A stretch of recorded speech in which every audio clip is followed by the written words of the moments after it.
kaya po kayo ata nangawa. Pwede po ba i-check po na natin yung temperature nyo para po malaman natin? Alam ma'am, ang taas po naglablad nyo. Ano po nangyayari sa akin? Actually, ma'am, ang magkakaroon po ng lagnat po is normal lang po yun kapag nagkakaroon po tayo ng sakit. Like po yung mga skin rashes, mga ganyan po. Siya po yung nagiging defense mechanism ng ating katawan para po i-adapt yung mga sakit na mga yun. Tapos, kapag po na-adapt na po yung mga sakit na yun, tapos bumalik po kayo, if ever na magkakaroon po ulit kayo ng ganyan is hindi gano'n na po ka-severe or kalala kasi nahasa na po yung natin, yung katawan natin dun sa sakit na yun po. Thank you po. Ma'am Marites, alis na po ako. Kung may kailangan po na lang po kayo, is tawagin nyo na lang po ako. Sige po, thank you. Bye, nurse. Thank you.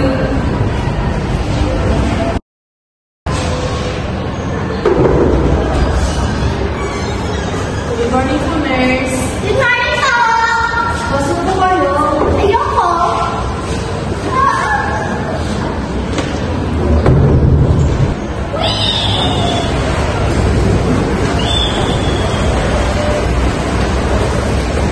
So, Doc, kamusta po yung baby ng kapatid ko?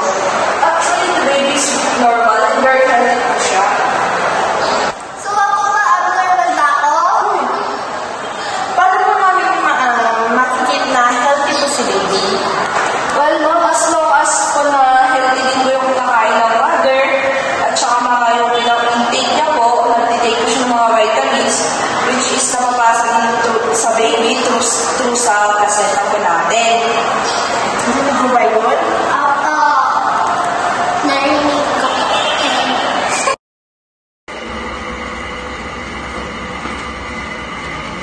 Hello, ma'am. Good morning po. Ano ba yan?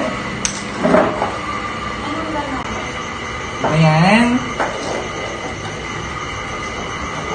Ano kaya? Pag dito sasabihin mo naman mo. Bilisan mo kaya? Sir.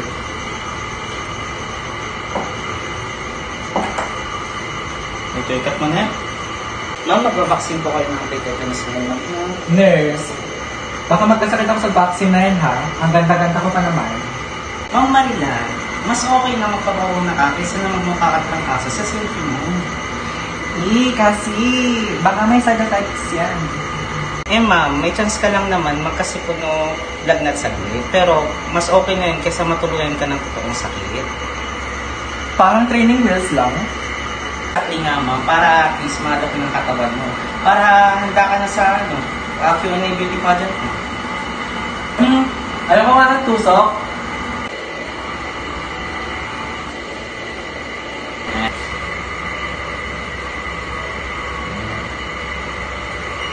Tapos,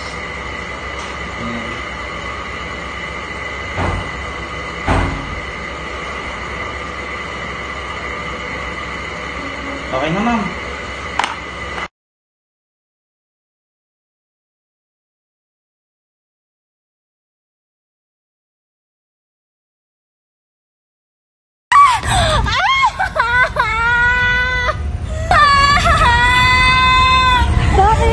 Ginaganda ko na... Tara na sa hospital, tara na!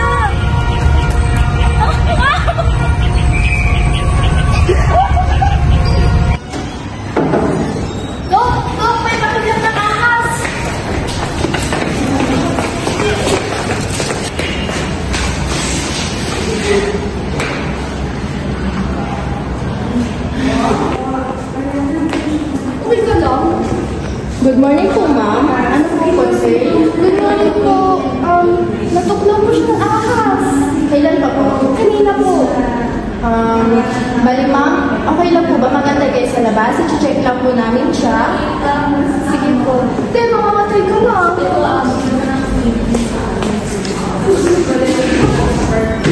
Kaya niyo po bang umupo? Opo. Maglakad? Okay ba? Assist ko lang po kayo.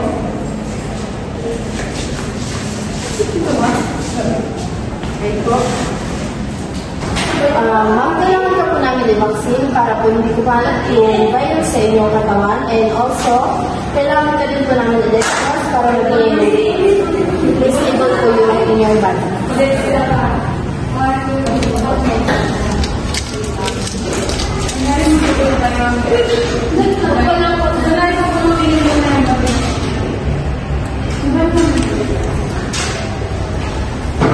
Tapos sabay-sabay gawin sa goodbye na.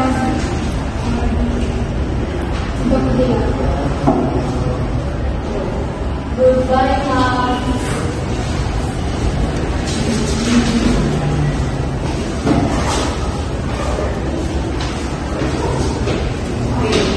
Ma'am, bali, okay lang po ba i-test natin para sa anti-venom para hindi ka kumalat sa inyong katawan?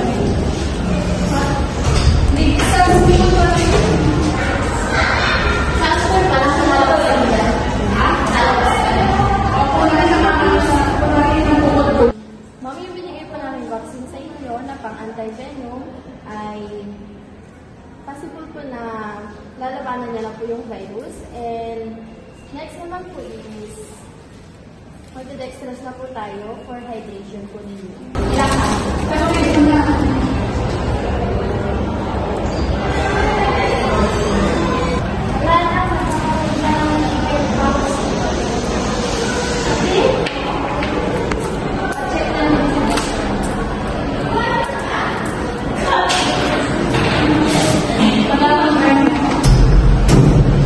Stop.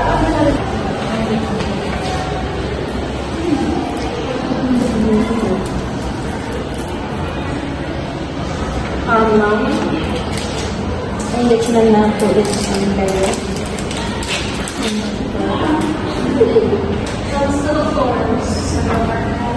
Ano na yan?